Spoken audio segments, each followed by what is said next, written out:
कहानी की शुरुआत एक अजीब और डरावने माहौल के साथ होती है। इनमें से कुछ पात्र बुरे इरादों वाले और खतरनाक लगते हैं।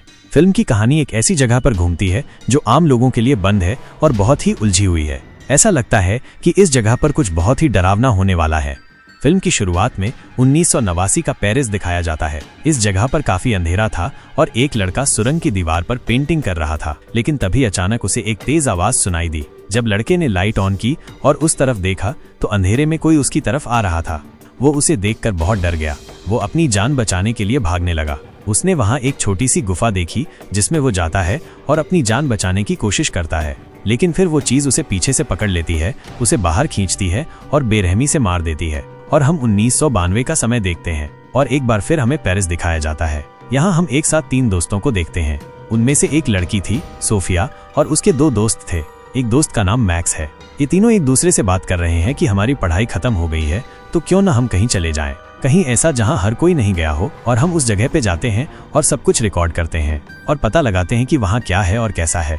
वे इस बारे में बात कर रहे थे, तभी रेमी नाम का एक लड़का यहाँ आया जो वास्तव में एक ड्रग डीलर था। वो बार में आता है और सीधे बाथरूम जाता है। फिर सोफिया भी उसका पीछा करती है क्योंकि वो भी उनका दोस्त है। वे एक दूसरे से बात करने लगते हैं और सोफिया उससे ड्रग्स के 2 पैकेट लेती है। फिर दोनों अगली सुबह की पार्टी के बारे में बात करने लगते हैं, जिसके बाद सोफिया और उसके 2 दोस्त घर जाने के लिए निकल जाते हैं। लेकिन हम देखते हैं कि 2 आदमी उनका पीछा कर रहे हैं जो उन्हें बाहर से देख रहे थे।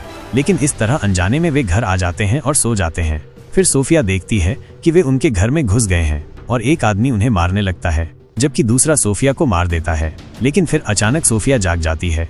वो बहुत डर गई, लेकिन ये सोचकर वह संतुष्ट हो जाती है कि भगवान का शुक्र है, ये एक सपना था, और वह फिर से सो जाती है। अब अगले दिन तीनों दोस्त पूरी तरह से तैयार होकर पूरी तैयारी के साथ निकल पड़े, क्योंकि वे अपनी योजना के अनुसार किसी जगह का पता लगाने जा रहे थे। और मैक्स अपने कैमरे में सब कुछ रिकॉर्ड कर रहा है। थोड़ी दूर चलने के बाद वे रेमी को देखते हैं जो उनके साथ भी जा रहा था, और ये लोग आगे बढ़ते हैं।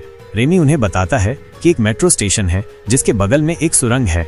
इसके नीचे एक भूमिगत जगह है जहाँ कई सुरंगें और गुफाएं हैं, तो हम वहाँ जाएंगे और उसका पता लगाएंगे। जिसके बाद ये लोग आगे बढ़ते हैं और एक सुरंग से गुजरते हैं। यहाँ मैक्स रेमी से पूछता है कि जिस भूमिगत जगह पर हम जा रहे हैं वह सुरक्षित है, क्या वहाँ कोई खतरा है, और क्या उस जगह को देखने के लिए कोई रोशनी है या नहीं।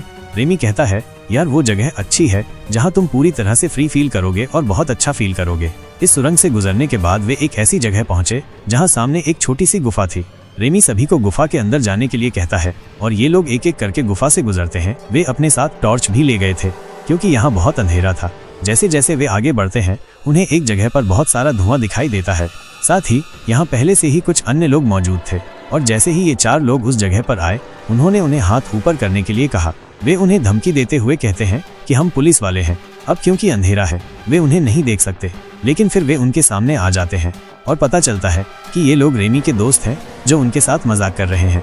अब ये लोग एक जगह पर साथ बैठकर यहाँ पार्टी करने लगते हैं। रेमी अपने दोस्त से यहाँ की मशहूर जगह व्हाइट जोन जाने की बात करता है। व्हाइट जोन का नाम सुनकर सोफिया रेमी से पूछती है कि वो जगह कहाँ है, मुझे इसके बारे में बताओ। रेमी का कहना है कि ये यहाँ सबसे अच्छी जगह है, लेकिन बहुत कम लोग वहाँ जाते हैं। उस जगह के बारे में बड़ी बड़ी डरावनी बातें की गई हैं। सोफिया का दोस्त यहाँ रेमी की महिला मित्र से बात करने लगता है। वो लड़की उसे बताती है कि मैं इसलिए यहाँ आई हूँ क्योंकि मेरा भाई यहाँ खो गया है, मैं उसे ढूंढने आई हूँ। फिर सोफिया की सहेली भी उसे अपने बारे में बताती है कि मैं भी अपनी माँ बाप के साथ नहीं रहती और मेरा परिवार सोफिया और मैक्सी है। अब सोफिया उन्हें बात करते हुए देखकर खुश हुई और उनकी वीडियो बनाने लगी, जिसके बाद ये 4 लोग अगली जगह देखने के लिए निकल जाते हैं। अब रेमी के पास एक नक्शा था जिसके साथ वे आगे बढ़ रहे थे। नक्शे को देखकर रेमी उन्हें बताता है कि हम पेरिस की सबसे बड़ी इमारतों के नीचे हैं। अब जब ये लोग आगे बढ़े तो उन्हें कुछ लोगों की आवाजें सुनाई देने लगी। ये सुनकर वे चुप हो जाते हैं। जिन लोगों की आवाजें सुनाई दे रही थीं, उनमें से एक बाहर आता है और वहीं टॉयलेट करने लगता है। ये देखकर चारों को बहुत बुरा लगा और उन्होंने उस आदमी को धक्का देकर भाग गए। लेकिन उन्होंने इन चारों का पीछा करना शुरू कर दिया और आखिरकार वे पकड़े गए। ये गैंगस्टरों का गिरोह था। जो लोग बहुत खतरनाक थे उन्होंने इन 4 लोगों के साथ बहुत बुरा व्यवहार करना शुरू कर दिया। फिर सोफिया के पास आता है, उसके बाल पकड़ता है और उसे मारना शुरू कर देता है। फिर वे सोफिया को छोड़ देते हैं और तीनों के पास आकर उन्हें मारने लगते हैं। लेकिन सोफिया एक बंदूक लेती है और उनका मजाक उड़ाती है। फिर वह सिर पर कान पर गोली मार देती है, जिससे सभी लोग बहुत घबरा जाते हैं। सोफिया अपने दोस्तों को लेकर यहाँ से आगे भाग जाती है। इसके साथ ही ये चारों बहुत डर गए थे। समस्या ये थी कि वे यहाँ अपना रास्ता पूरी तरह से भूल गए थे। इसलिए वे बाहर निकलने का रास्ता ढूंढने लगते हैं। ये लोग एक ऐसी जगह पहुंचते हैं जहां बहुत सारा पानी था। यहाँ बहुत सारे चूहे भी थे। ये देखकर उन्हें बहुत अजीब लगा, लेकिन जब वे दूसरी तरफ आए तो वे एक नई जगह पर आए। यहाँ दीवार पर बहुत सारे लोहे के हैंडल लगे हुए थे जिनका इस्तेमाल चढ़ने के लिए किया जाता है। अब जैसे ही रेमी एक हैंडल पकड़ता है वो दीवार से अलग हो जाता है। इसका मतलब है कि वो इस जगह से बाहर नहीं निकल सकता। जैसे जैसे वे आगे बढ़ते हैं उन्हें एक आदमी दिखाई देता है जो रेमी का दोस्त है। रेमी उससे बाहर निकलने का रास्ता पूछता है। फिर वो उन्हें एक सुरंग जैसी जगह दिखाता है जिसमें वे बारी बारी से जाते हैं और दूसरी तरफ आ जाते हैं। यहाँ भी कुछ लोग थे। अंधेरा भी बहुत था, इसलिए वे अपनी टॉर्च जलाकर आगे बढ़ने लगे। लेकिन फिर सोफिया के दोस्त का पैर एक गोल पहिए में फंस जाता है जो वास्तव में एक जाल था। इसका मतलब है कि किसी ने इसे पकड़ने के लिए सेट किया था और वो दर्द से चिल्लाने लगता है। ये लोग किसी तरह उसके पैर को जाल से निकाल लेते हैं। फिर रेमी का फ्यूल दोस्त यहाँ आता है और उसका बैग चुराकर आगे बढ़ जाता है। हालांकि रेमी उसे अकेले जाने से रोक रहा था, उन्होंने एक छोटी सी जगह देखी। उन्हें लगता है कि यही बाहर जाने का रास्ता है, इसलिए वे सोफिया के घायल दोस्त को उसके अंदर रख देते हैं और दूसरी तरफ बढ़ने लगते हैं। लेकिन तभी अचानक वो जगह टूट जाती है और ये लोग उसे बाहर निकाल लेते हैं। अब इन लोगों को रेमी के फ्यूल दोस्त को ढूंढना है। वे एक ऐसी जगह पहुंचते हैं जहां एक और जाल बिछाया गया था। वे उसकी तार देख लेते हैं, इसलिए वे आगे नहीं बढ़ते, रुक जाते हैं। लेकिन फिर उन्हें पीछे से तेज गुर्राने की आवाजें सुनाई देने लगी, इसलिए वे बिना तार को छुए आगे बढ़ते हैं। लेकिन जो भी उनके पीछे था उसकी आवाजें तेज होती जा रही थीं। अंत में मैक्स बच गया जो इन सब चीजों की वीडियो रिकॉर्ड कर रहा था, और वो चीज आखिरकार यहाँ आती है जो वास्तव में भेड़िया था। मैक्स इसे कैमरे से देखता है, लेकिन बाकी लोग इसे नहीं देख सकते हैं। और अब मैक्स भी उनके पास पहुंच गया है और ये लोग उस सुरंग से आगे बढ़ते हैं। हर कोई मैक्स से कहता है कि हमें वो वीडियो दिखाओ जो तुमने रिकॉर्ड किया था, ताकि हम देख सकें कि हमारे पीछे क्या था, किसकी आवाज इतनी तेज थी। लेकिन मैक्स उस भेड़िए से इतना डर गया था कि उसने उससे झूठ बोला कि मैंने कोई वीडियो नहीं बनाई। घबराहट की स्थिति में वो सिगरेट पीने लगा, जबकि बाकी 3 लोग नक्शा देखकर एक दूसरे से बात करते रहते हैं। तभी मैक्स की नजर दीवार पर लगी एक नेम प्लेट पर पड़ती है। वो बहुत डर जाता है और तीनों से कहता है, क्या तुम्हें पता है कि हम इस समय कहाँ हैं? हम व्हाइट जोन में हैं। उन्हें पता चलता है कि ये जगह जर्मनों द्वारा बनाया गया एक बंकर है। द्वितीय विश्व युद्ध में वे इस भूमिगत स्थान पर छिप जाते थे, इसलिए ये लोग खुश हैं कि यहाँ से बाहर निकलने का रास्ता जरूर होगा। अब मैक्स आगे बढ़कर रास्ता खोजने लगा और ये लोग उसका पीछा करते हैं। दरअसल यहाँ अभी भी द्वितीय विश्व युद्ध का सामान पड़ा हुआ था कि वहाँ रेमी का दोस्त था जो बहुत बुरी हालत में था, क्योंकि उसका एक हाथ कटा हुआ था और चेहरा खून से लथपथ था और वो पूरी तरह से घायल था। ऐसा लग रहा था जैसे किसी ने उस पर बेरहमी से हमला किया हो, जो जाहिर है और कुछ नहीं बल्कि एक भेड़िया था। वो रो रही थी, मदद मांग रही थी, लेकिन अब अचानक भेड़िया फिर से आता है और उस पर हमला करता है। वो उसे पूरी तरह से थप्पड़ मारता है। ये देखकर मैक्स तुरंत दरवाजा बंद कर देता है और ये लोग बाहर से सिर्फ उसकी चीखें सुन सकते हैं, यानी भेड़िए ने उसे फाड़ दिया और मार डाला। इस वजह से ये चारों बहुत डर जाते हैं। वे भी बहुत चिंतित थे। एक जगह बैठकर वे सोचने लगते हैं कि आगे क्या करना है, आखिरकार इस जगह से कैसे निकला जाए। अब यहाँ की सभी चीजों की जांच करने के बाद मैक्स सब कुछ समझ जाता है। वो कहता है कि द्वितीय विश्व युद्ध के दौरान यहाँ रहने वाला जर्मन सैनिक 18 साल का था और अब वो लगभग 64 साल का हो गया होगा। और जहाँ तक मुझे लगता है वो कहीं और नहीं मिला है, वो अभी भी यहाँ रह रहा है, क्योंकि उसकी सारी चीजें उसी हालत में पड़ी थीं। तभी रेमी को एक बॉक्स से एक बड़ा चाकू मिला। अचानक सोफिया की दूसरी सहेली उसे बुलाती है और उसे दूसरे कमरे में बुलाने लगती है, और जब भी वे वहां जाते हैं तो वे पागल हो जाते हैं, क्योंकि वो पूरा कमरा खून से लथपथ था। वहां लाशों के ढेर लगे हुए थे। इतना ही नहीं, वहां इंसानी मांस के टुकड़े भी पड़े थे। चूहे भी उस मांस को खा रहे थे। लेकिन ये सब देखकर उनकी हालत खराब हो जाती है। वे भी सोचते हैं कि ये सब कौन कर रहा होगा और यहाँ क्या चल रहा है। वो सोच रही थी कि अचानक भेड़िए की आवाज फिर से आती है और ये लोग भागने लगते हैं। भेड़िए ने उन्हें देखा था और वो उनका पीछा करने लगता है। ये लोग जान जोखिम में डालकर भागते हैं और दरवाजे के दूसरी तरफ आ जाते हैं। सोफिया की सहेली उनके लिए दरवाजा बंद कर देती है।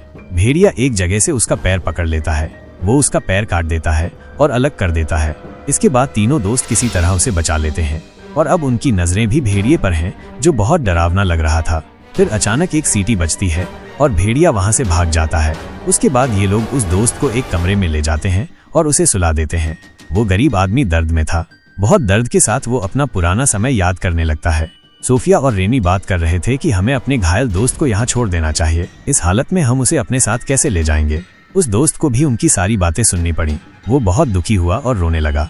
लेकिन वो उसके पास आती है और उसे बताती है कि चिंता मत करो, हम तुम्हें लेने जरूर आएंगे।